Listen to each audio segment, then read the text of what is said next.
साथियों, आज हम बात करेंगे बंगाल के हिंसा की। एक तो पूरे देश में कोरोना के महामारी से बढ़ती मौतें और दूसरे बंगाल में बढ़ती हिंसा। साथियों, इसने देश के तमाम लोगों के मन मस्तिष्क पर एक भारी और गहरा आघात किया है। साथियों, बंगाल में धार्मिक और राजनीतिक हिंसा का एक पुराना इतिहास रहा है और ये वहां हत्या और बलात्कार से भी जुड़ा रहा है।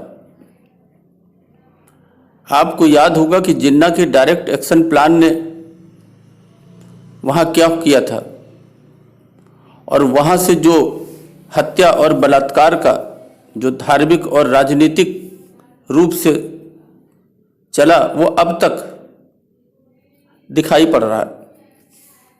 यह है बंगाल का इतिहास। साथियों, इसका कारण जो वर्तमान में दिख रहा है वो है बंगाल का बांग्लादेश की सीमा से लगा होना। इसके साथ साथ बंगाल में बांग्लादेशी और रोहिंग्या घुसपैठियों की भारी संख्या,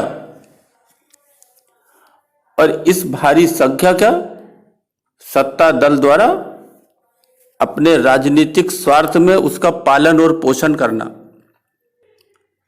आप वहां की जो वर्तमान मुख्यमंत्री ममता दीदी के भाषण जो अभी बीच में एक था, आपको देखने को मिल जाएगा, उससे आप अच्छी तरह से समझ सकते हैं।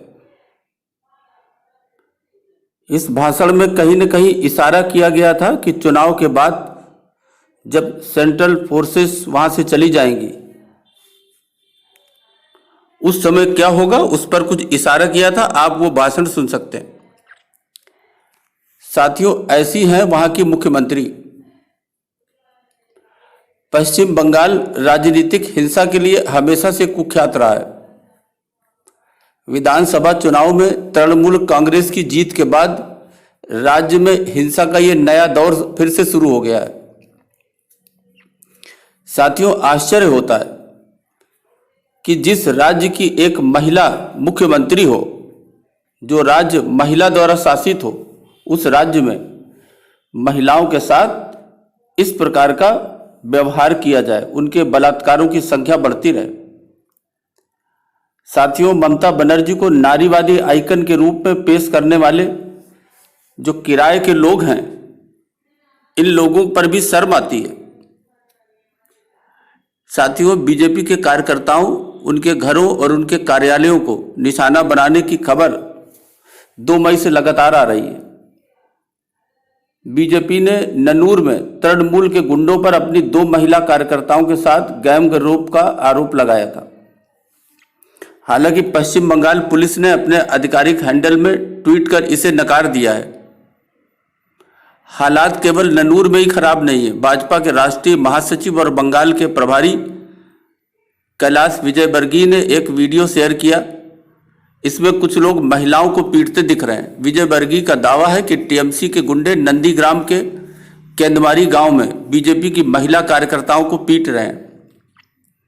बंगाल के बालूरघाट के सांसद सुकांता मजूमदार ने कुछ तस्वीरें ट्वीट करते हुए दावा किया था कि भटपारा में बीजेपी के कार्यालय और कुछ दुकानों में तोड़फोड़ की गई। इलाके में बम फेंके जाने की बात भी उन्होंने कही थी। साथियों, कूच बिहार के सांसद निशीथ प्रामाणिक ने भी हिंसा को लेकर ट्वीट किया था। उन्होंने कहा था कि कूच बिहार के नाताबारी, दिनहट्टा, सिताई विधानसभा क्षेत्रों में टीएमसी के गुंडे हिंदुओं के घरों पर हमला कर रहे हैं, मंदिर तोड़ रहे हैं, महिलाओं के साथ रेप और लोगों की हत्या की जा रही है। जगदाल में सोरवा रानी मंडल, राणाघाट में उत्तम घोष, बेलेघाट में अभिजीत सरकार, सोनारपुर दक्षिण में हरोम अधिकारी, शीतलकुची में मोमिक मोइत्रा और बोलपुर में गौरव सरकार की हत्या का बीजेपी ने दावा किया है।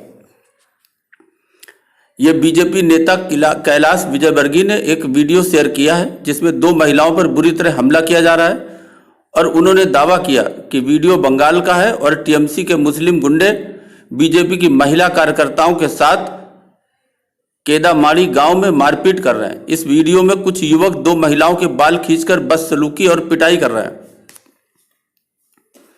साथियों, इन सब बातों को केवल नमूने के तौर पे बतलाया गया। वहां इस तरह की सैकड़ों और दर्जनों घटनाएं हैं।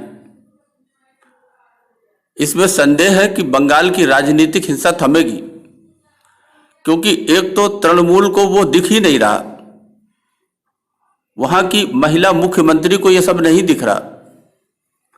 तृणमूल कांग्रेस की समझ से विरोधी दलों के नेता अपनी हार के बाद बंगाल को बदनाम करने का काम कर रहे हैं। ये दावा तृणमूल कांग्रेस का है। हालांकि कांग्रेसी कार्यकर्ताओं की भी तृणमूल की हिंसक भीड़ ने अपना शिकार बनाया है, लेकिन कांग्रेस कार्यकर्ताओं की हालत तो भाजपा के कार्यकर्ताओं से भी बुरी है और दयनीय है, क्योंकि उनके नेता राहुल गांधी जी इससे खुश हैं कि ममता ने भाजपा को हरा दिया। उनको अपने कार्यकर्ताओं की होने वाली हत्या, उस पर ज्यादा दुख नहीं है, ऐसा महसूस होता है। साथियों, टीएमसी का पुलिस व अन्य एजेंसियों पर इतना दबदबा है कि अब तक इस मामले में शामिल जो टीएमसी के हत्यारे कार्यकर्ता हैं, जो रेपिस्ट कार्यकर्ता हैं, उनके खिलाफ एफआईआर तक अभी तक दर्ज नहीं हो पाई।